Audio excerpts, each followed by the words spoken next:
Дорогие друзья, я думаю, что вы видели на прошлой неделе встречу президента России Владимира Владимировича Путина с волонтерами в Курской области. И вот там впервые на встрече Владимир Владимирович сказал о вкладе православной церкви в дело поддержки, духовной поддержки наших бойцов в зоне СВО.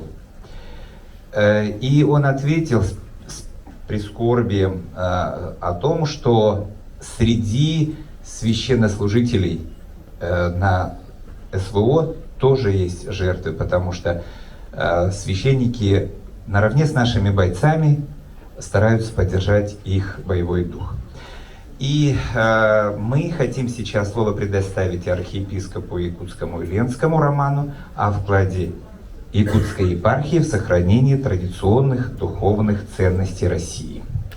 Братья и сестры, участники пленарного заседания, абсолютно уверен, что когда Станислав Семенович предложил сделать мне это сообщение, он воспринял меня как представителя одной из традиционных религий России, что так и является. А следовательно, все, что я буду говорить в сообщении на означенную тему о деятельности епархии по сохранению духовно-нравственных ценностей, характерно для деятельности всех традиционных религий России, и я бы хотел, чтобы так это и воспринималось вами. Вы знаете, что православная церковь участвует в жизни Якутии с первого дня присутствия в крае, с начала освоения первопроходцев. И знаете, что христианство традиционно дополняет представление просвещаемых народов не только учением о едином Боге и спасении во Христе Иисусе, но и специфической этикой смирения и безусловной любви.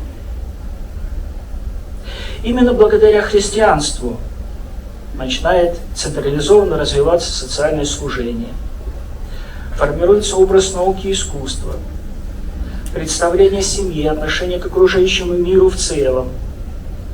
Народ Саха и коренные народы Севера активно принимали православие вместе со всем комплексом его ценностей.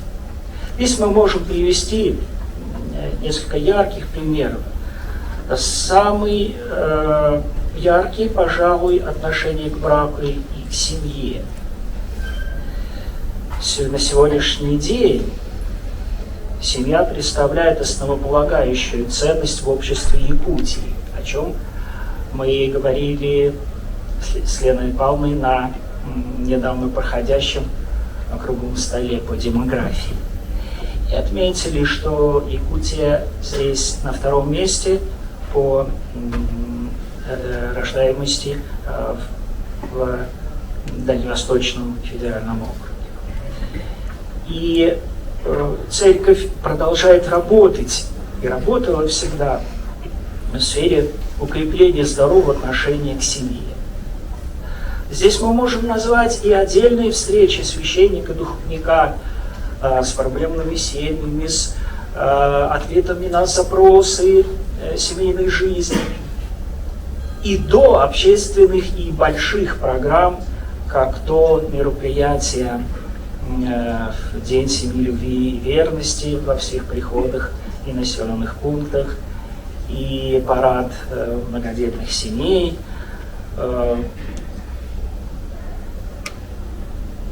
Не менее важны ценности благотворительности на основе христианского милосердия. Напомню, что и социальное служение в Якутии получило развитие благодаря деятельности церкви.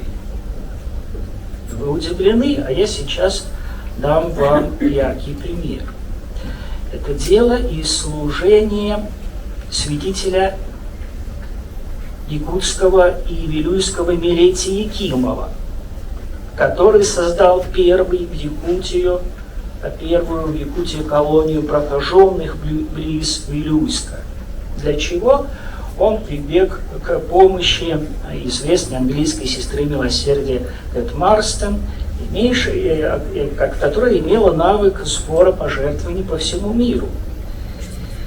И вот до создания этой колонии или прозория положение прокаженных было крайне тяжелым. Я опущу сейчас описание, но на самом деле святитель Милетий поднял очень такую массовую информационную извещение об этом положении, и благодаря его деятельности и требованию необходимости улучшить санитарные условия и быть населением Якутии, вот его слово не осталось неуслышанным.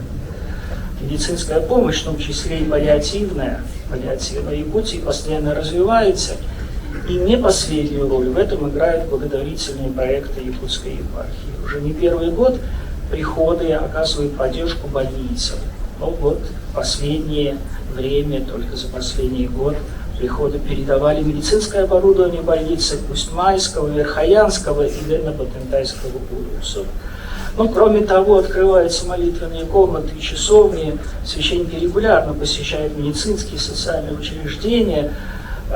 Я благодарю Министерство здравоохранения за вот это движение навстречу, потому что деятельность священника как нигде актуальна именно в медицинских социальных учреждениях. Воспитание молодежи в духе традиционной христианской нравственности – это приоритетное направление в деятельности якутской епархии.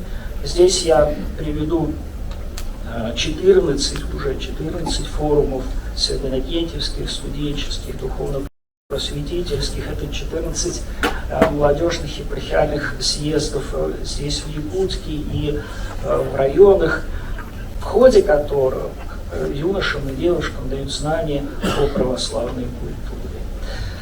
Церковь в течение столетий в Якутии является культурой и государственно образующей силой. Огромное внимание уделяется духовному окормлению воинов, без которого бойцы теряют нравственные ориентиры и крепость. Воспитание православного воина, благородного, мужественного, справедливого и милосердного, невозможно без опоры на молитву, на веру и на идеалы христианской добродетели. Священники якутской епархии, в том числе, с достоинством несут и это служение, в особенности в последние годы с начала специальной военной операции. Ну и вот слова Владимира Владимировича Путина не могу не процитировать. Русская православная церковь многократно на протяжении всей истории показывала, что она всегда со своим народом. Всегда. Здесь я перечислил только основные направления работы якутской епархии в области сохранения духовно-нравственных ценностей в России. Если подытожить все вышесказанное, то можно указать на их фундаментальные основы. Это евангельские заповеди и освященные веками традиции церкви. Спасибо за внимание. Спасибо большое. Итак, архиепископ Якутский Ленский Роман, член Общественной палаты 5-го состава.